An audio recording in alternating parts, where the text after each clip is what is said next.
সরকারের পৃষ্ঠপোষকতায় কোনো রাজনৈতিক দল গঠন হবার কোনো সুযোগ নেই বলে জানিয়েছেন বন ও পরিবেশ উপদেষ্টা সৈয়দা রিজওয়ানা হাসান। তিনি বলেন, কোনো উপদেষ্টা দল গঠনে যুক্ত হলে সরকারে থাকবে না। আর আইন উপদেষ্টা আসিফ নজরুল বলেছেন, নির্বাচনের সময় যথেষ্ট নিরপেক্ষ থাকবে অন্তর্বর্তী সরকার। হাবিব রহমানের প্রতিবেদন।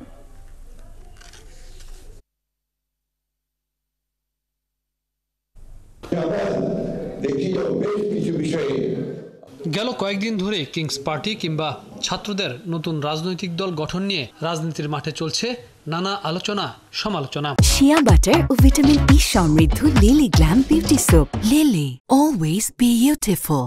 দল করতে ছাত্রদের প্রতিনিধিত্বকারী উপদেষ্টাদের পদ ছাড়তে বলেছেন বিএনপি মহাসচিব মির্জা ফখরুল ইসলাম আলমগীর। তার মতে, সরকারের আনুকূল্যে তারা দল গঠন করলে বর্তমান সরকার নিরপেক্ষতা হারাবে। রোববার পানি ভবনে এক অনুষ্ঠান শেষে পরিবেশ ও জলবায়ু বিষয়ক উপদেষ্টা রিজওয়ানা হাসান ৭১কে বলেন, সরকারের পৃষ্ঠপোষকতায় রাজনৈতিক দল গঠনের সুযোগ নেই। কোনো উপদেষ্টা দল গঠন করতে চাইলে পদ ছেড়েই করতে হবে। শিক্ষার্থীদের প্রতিনিধি ৩ জন আছেন। তারেক রহমান সাহেব যেটা বলেছেন, উনি যদি দিয়ে কথাটা বলেছেন, উনি তো বলেননি যে সরকারের পৃষ্ঠপোষকতায় হচ্ছে। উনি বলেছেন যদি হয়, তো যদি হবে না। আমরা তো সরকার থেকে বারবার এটা বলেছি যে যদি হওয়ার কোনো সম্ভাবনাই নেই। ১-১১ মতো পরিস্থিতি হওয়ার কোনো সুযোগ নেই বলেও মনে করেন রিজওয়ানা হাসান। আমার সেরকম মনে হচ্ছে না। আমি মির্জা ফখরুল ইসলাম আলমগীর সাহেবের পুরো সাক্ষাৎকারটাই পড়েছি। সেখানে উনি বলেছেন যে সরকারের সাথে ওনাদের কোনো ভুল বোঝাবুঝির কোনো অবকাশ নেই। তারা সরকারের সাথে, সরকার ডাকলে এখনো বসছে। কাজেই আমি মনে করছি না, এটা একটা সতর্কবার্তা হিসেবেই আমি গ্রহণ করি।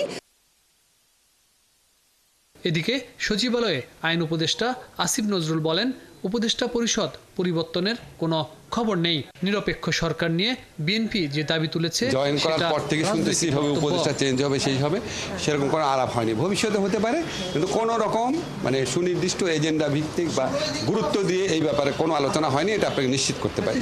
আর অন্তর্বর্তী সরকারই যথেষ্ট নিরপেক্ষ থাকবে বলে আমরা কনফিডেন্ট। প্রধান উপদেষ্টার ঘোষণা অনুযায়ী ২০২৫ এর ডিসেম্বর অথবা ২০২৬ এর জুনের মধ্যেই জাতীয় নির্বাচন হবে বলেও নিশ্চিত করেন উপদেষ্টারা। হাবিব রহমান, ৭১, ঢাকা।